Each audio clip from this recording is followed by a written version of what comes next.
Bonjour, voilà la lettre des signaux faibles d'octobre 2021, la lettre numéro 206.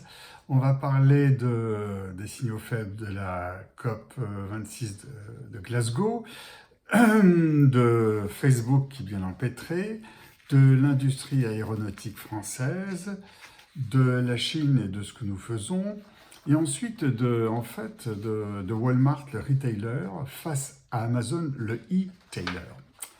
Donc voilà, ces 5 signaux faibles, comme à chaque lettre, à peu près 5, parfois 6, sur un total de 25 signaux faibles. Et puis à la fin, je vous aborderai un petit peu les signaux faibles que j'ai traités pour les abonnés qui sont des clients ou des abonnés payants. Voilà. Pour les signaux faibles de la COP 21, en fait, une conclusion s'impose, mais une conclusion qui est en fait assez normale. Il n'y a rien de décidé à la COP 21. J'ai appelé ça l'inaccessible étoile en référence à Jacques Brel. C'est-à-dire qu'on a eu des vœux pieux, enfin bon, il ne faut pas déforester, c'est bien, pas ouvrir de mines de charbon, c'est bien, plus investir dans les énergies carbonées. Je vous donne plein d'idées là en dessous, parce qu'en réalité, j'ai vraiment le sentiment que les 7 milliards de spectateurs de cette COP 21, ils ont envie de partir avec une idée simple. Qu'est-ce que je peux faire, moi, à mon niveau, pour sauver le monde, puisqu'on nous dit qu'il faut sauver le monde. Donc là, je donne des exemples. Ensuite, ce Facebook a été bien empêtré, ça a été vraiment un octobre noir pour Facebook.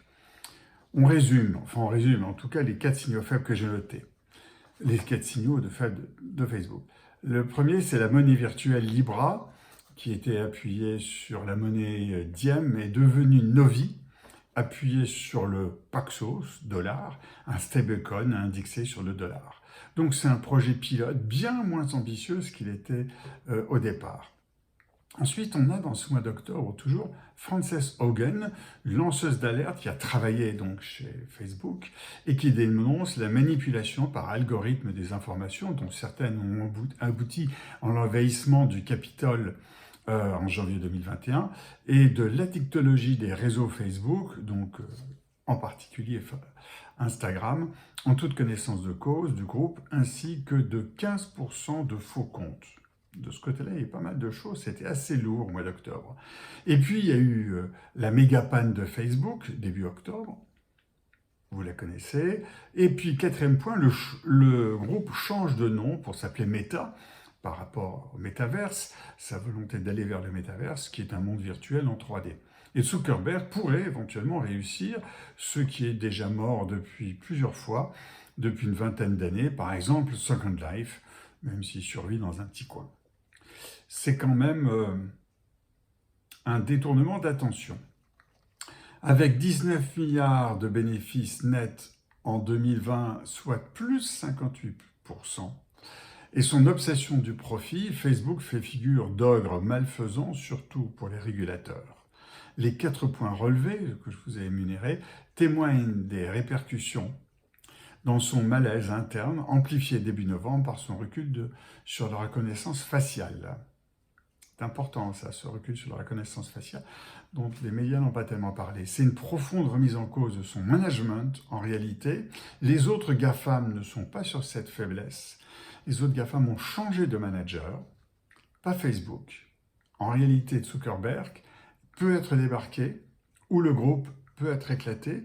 On est quand même sur des signaux faibles assez rudes vis-à-vis de cette entreprise, même si elle marche bien et que les consommateurs, les clients du groupe Facebook ne lui en tiennent pas vraiment rigueur. Troisième signal faible, l'industrie aéronautique française s'organise. Alors là, c'est vraiment passé très faiblement, et pourtant c'est hyper important.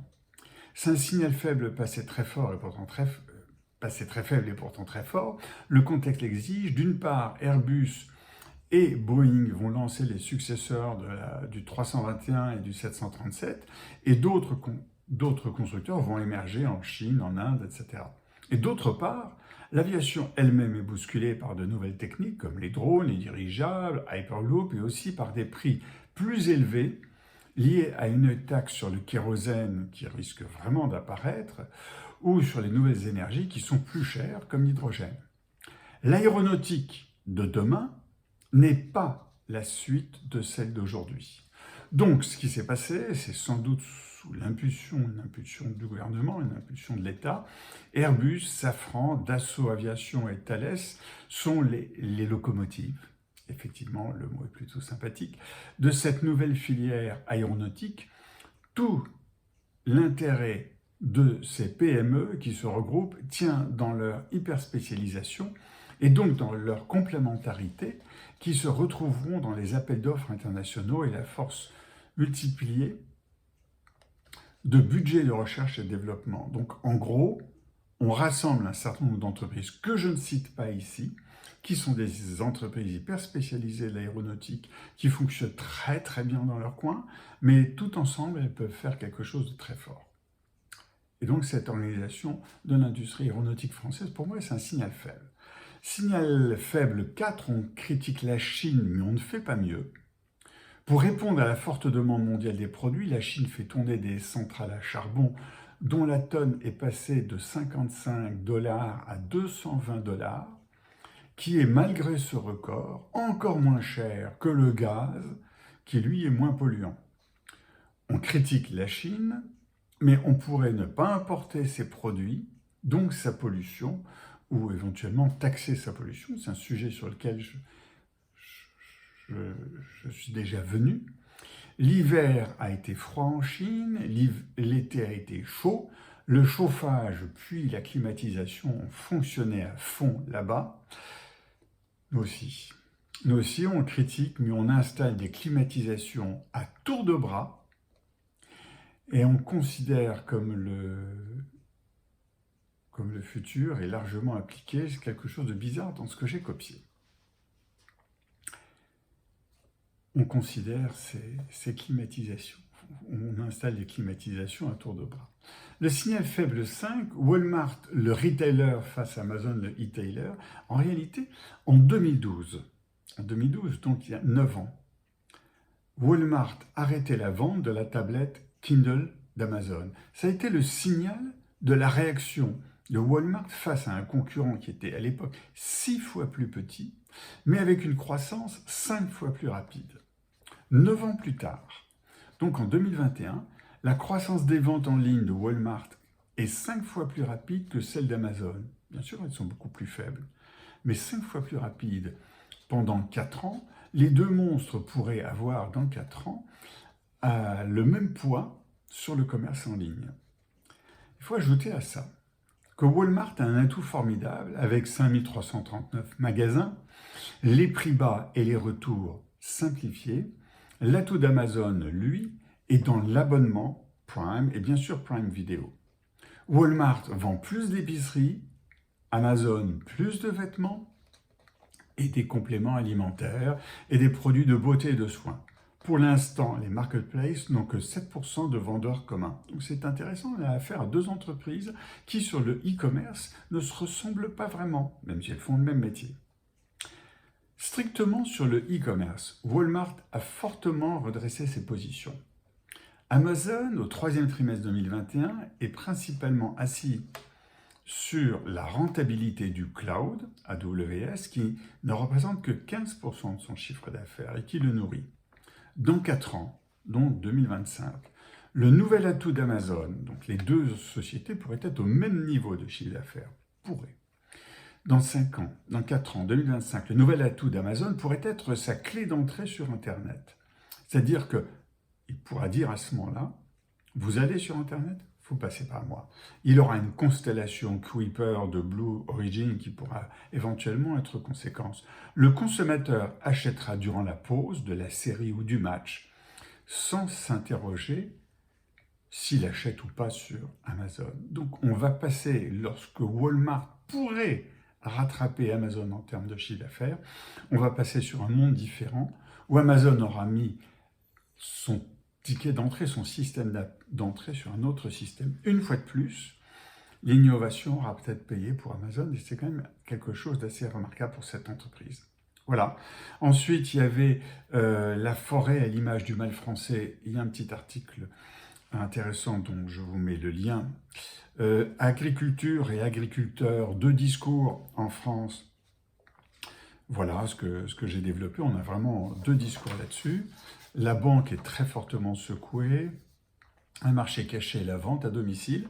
On n'en parle pas ou peu et ça marche très bien. Et ça marche de plus en plus. Qui pollue le moins dans le commerce? Ben, je vous laisse lire cet article, un petit point que j'ai écrit. Mais en fait, il y a une manipulation d'opinion qui est assez gênante quand même, tellement elle est énorme, en particulier par la FEVAD. Ce n'est pas la première fois que je mentionne que la FEVAD triche un petit peu dans sa manière de présenter les choses. Le temps qui est le grand gagnant de l'évolution du commerce. Qui veut acheter Carrefour? Ouais, c'est sans arrêt.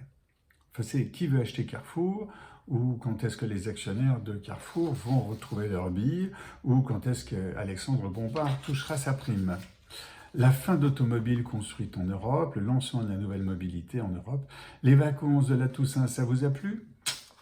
À bien réfléchir, il faut que nous diminuions nos durées de vacances en France. L'art virtuel NFT, la médecine d'État en France rattrape le passé. Qu'est-ce que j'avais mis encore?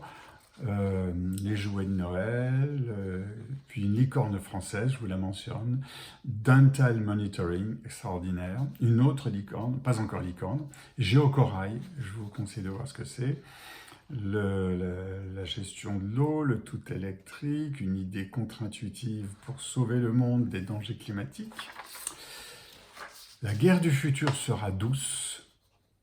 Ouais, c'est une allusion à ce qui se passe actuellement en Biélorussie face à la Pologne, mais j'ai fait un post-it sur LinkedIn. La France est comme un homme, elle ne sait faire qu'une seule chose à la fois. Voilà, je vous ai tout dit. J'aurais quand même vous montrer le dernier Beaux-Arts Magazine spécial Félix Nadar, qui était, comme il le dit, un inventeur, un entrepreneur et un photographe.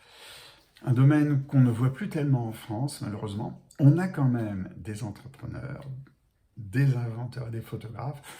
Bon, l'un des plus grands inventeurs, c'est quand même Emmanuel Charpentier qui vit en Allemagne, à Munich. Voilà, d'autres personnes. Mais bon, on a beaucoup d'atouts. Je repars en plongée et je vous dis à très bientôt. Au revoir.